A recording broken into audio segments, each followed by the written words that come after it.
नरेंद्र मोदी के नेतृत्व में केंद्रीय मंत्रिपरिषद की एक अहम बैठक आज होगी। राष्ट्रपति भवन के कल्चरल सेंटर में यह बैठक दोपहर 3:45 पर शुरू होगी। कैबिनेट फेरबदल के बाद गठित प्रधानमंत्री मोदी के नए मंत्रिपरिषद की यह तीसरी बैठक होगी। आपको बता दें कि केंद्रीय मंत्रिपरिषद की बैठक शाम 6:30 बजे तक चलेगी और इस दौरान मंत्रिपरिषद के कामकाज की समीक्षा भी की जाएगी। साथ ही मंत्रियों के कामकाज की रिपोर्ट और उन्हें आगे का रोड मैप दिया जाएगा।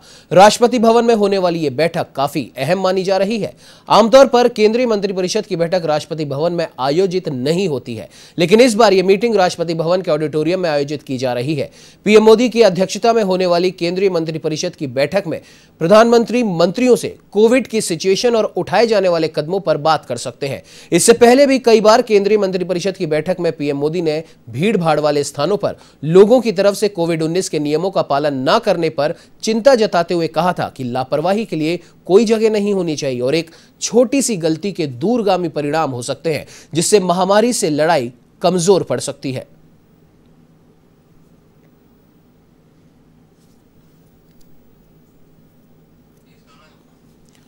तो वहीं आपको बता दें कि आज मंत्रिपरिषद की होने वाली बैठक, आपको जानकारी के लिए बता दें कि भाजपा के लिए काफ़ी अहम मानी जा रही है और साथ ही साथ आगे के रोड मैप पर तो बात होगी ही, और साथ ही साथ अभी तक जितने भी कार्य किए गए हैं उनकी भी समीक्षा की जाएगी। और साथ ही साथ प्रधानमंत्री नरेंद्र मोदी की अध्यक्षता में होने वाली ये बैठक कोविड-19 की और बेहतर तैयारी किस प्रकार से करें और क्या कुछ लापरवाहियां भी बरती जा रही हैं उससे कैसे बचा जाए, इस पर भी बात हो सकती है।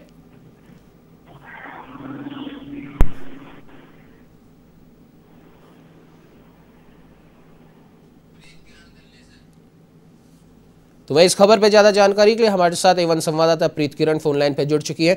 प्रीत, आपसे जानना चाहेंगे, जिस प्रकार से कहा जा रहा है कि आज होने वाली ये बैठक जो कि राष्ट्रपति भवन में आयोजित की जाएगी पीएम मोदी की अध्यक्षता में, न सिर्फ केंद्रीय मंत्रिपरिषद के लिए बल्कि भाजपा के लिए भी काफी अहम मानी जा रही है, क्या कुछ कहना चाहेंगे?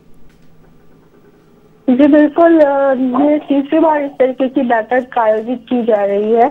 मंत्रिमंडल विस्तार और शपथ ग्रहण के बाद जब राष्ट्रपति भवन में इस तरीके की जो बैठक है वो आयोजित की गई है। इससे पहले जो मानसून सत्र था उस समय ये बैठक ठीक इसी तरीके से राष्ट्रपति भवन में आयोजित की गई थी। उस समय राष्ट्रपति से तमाम जो मंत्रिमंडल है उनके सदस्यों को प्रधानमंत्री मोदी को मिलवाना था, लेकिन अब जो कि आज 3:45 बजे ये बैठक होगी और करीबन 6:30 बजे तक जो मंत्रिमंडल की बैठक है राष्ट्रपति भवन के ऑडिटोरियम में, कल्चरल ऑडिटोरियम में होगी और रात 8 बजे राष्ट्रपति के साथ डिनर की व्यवस्था भी की गई है तमाम जो मंत्रिमंडल के सदस्य हैं उनके लिए।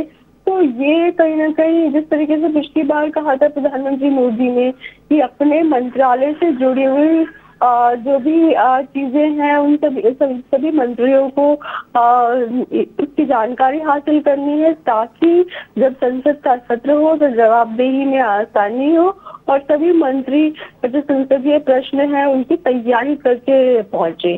जो पिछला जो इस तरीके का मंत्रिमंडल का की जो बैठक हुई थी उसमें ये कहा गया था, इस बार ये उम्मीद लगाई जा रही है क्योंकि कई राज्यों में ये देखा जा रहा है कि जिस तरीके से महाराष्ट्र में, केरला में जो केसेस हैं वो ज्यादा संख्या में आने शुरू हो गए हैं। तो इसको देखते हुए किस तरीके की तैयारी की जाएगी केंद्र सरकार की, राज्यों के साथ किस तरीके के समन्वय होंगे और जिस तरीके से जो कोरोना के मद्देनजर, कोविड-19 के मद्देनजर टीम भेजी गई है केंद्रीय नेतृत्व में और व्यवस्था देखनी है राज्यों में किस तरीके की हॉस्पिटल्स में व्यवस्था है, कहीं कोई शॉर्टेज तो नहीं है, ताकि पिछली जिस तरीके से सेकेंड वेव आई थी और बहुत ज्यादा संख्या में मरीजों की जान चली गई थी अव्यवस्था के चक्कर में, तो ऐसे में इस बार ये ना हो, ये तैयारी हो सकती है। अक्टूबर से छोटे बच्चों का यानी कि 12 साल से 18 साल के बच्चों का जो वैक्सीनेशन है वो शुरू होना है, उसको लेके राज्य सरकारें कितनी तैयार है,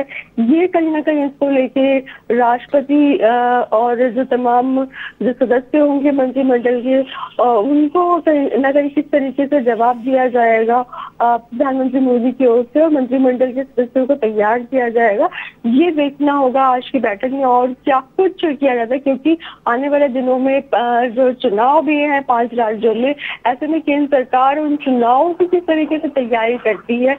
लेकिन प्रधानमंत्री मोदी की ओर से सख्त हिदायत दी गई थी कि जो काम है, जो कुछ प्रोजेक्ट्स हैं, उनको डेडलाइन पर ही पूरा किया जाए, डेडलाइन पे जो प्रोजेक्ट है वो आगे ना बढ़े। जी बिल्कुल प्रीत, और जिस प्रकार से अभी आपने कहा कि आगामी 2022 में जो जहां पर भी विधानसभा चुनाव होने हैं उसे लेकर भी इस बैठक में बातचीत हो सकती है, तो वहीं अगर देखा जाए विपक्ष जिस प्रकार से केंद्र सरकार को घेर रहा है महंगाई के मुद्दे पर, क्या ये महंगाई का मुद्दा भी इस बैठक में उठ सकता है? क्या इस बारे में भी कोई बातचीत हो सकती है? जी उमंग, लगातार जिस तरीके से पेट्रोल डीजल के दामों को लेकर मामला उठता रहा है, पेट्रोल डीजल के दामों को कंट्रोल किया जाए, क्योंकि इंटरनेशनल लेवल पे प्रति बैरल जो पेट्रोल डीजल के दाम है वो घट रहे हैं और इंडिया में लगातार बढ़ रहे हैं। इसको लेकर विपक्ष लगातार मुद्दा बनाता रहा।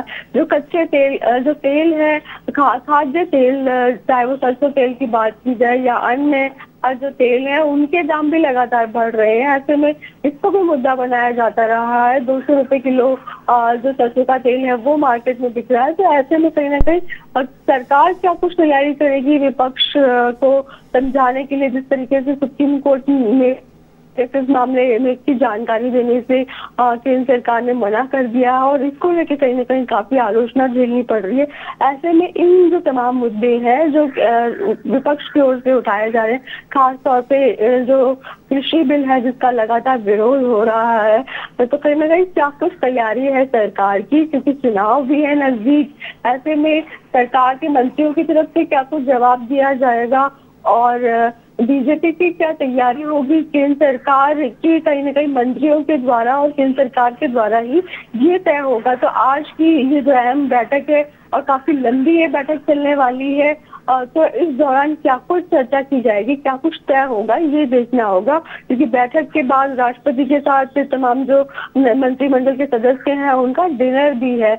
तो ये कहा जा रहा है कि जो तमाम जो मंत्रिमंडल की जो बातचीत की शुरुआत 3:45 बजे से लेकर रात 9 बजे तक जो ये कार्यक्रम है ये चलता रहेगा। जी बिल्कुल प्रीत, इस खबर पे आप नजर बना के रखिए। अपडेट के लिए आपसे फिर संपर्क करेंगे। फिलहाल के लिए बहुत बहुत धन्यवाद।